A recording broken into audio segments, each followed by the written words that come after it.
দেশে জিপিএ 5 পাওয়া ছাত্রের অভাব নেই, কিন্তু দক্ষ কর্মীর বড়ই অভাব। কেন জানেন? কারণ আমাদের শিক্ষা ব্যবস্থা পুরোপুরি ভেঙে গেছে। আমাদের শিক্ষা ব্যবস্থা শুধু তোতা পাখি বানাচ্ছে, ভবিষ্যতে কোনো কর্মী নয়। ইন্ডাস্ট্রি যা চায় আমাদের সিলেবাসে তা নেই। ফলে দেশের টাকা দিয়ে আমাদের বিদেশ থেকে এক্সপার্ট আনতে হয়, আর আমাদের ছেলেরা বেকার থাকে। শহীদ প্রেসিডেন্ট জিয়াউর রহমান সেই 80 দশকে কারিগরি শিক্ষার উপরে জোর দিয়েছিলেন।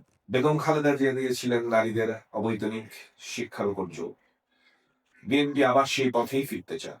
মুখস্থ বিদ্যা নয়, শিক্ষা হবে স্কিল বেসড বা দক্ষতা নির্ভর। আগামী কারিকুলাম হবে গ্লোবাল মার্কেটের সঙ্গে সামঞ্জস্যপূর্ণ, যাতে একজন ছাত্র পাশ করার সাথে সাথে বিশ্ববাজারে নিজের জায়গা করে দিতে পারে। বেকার তৈরির কারখানা বন্ধ করে কর্মমুখী প্রজন্ম গড়তে আধুনিক চিন্তার দল বিএনপি কেনেছে।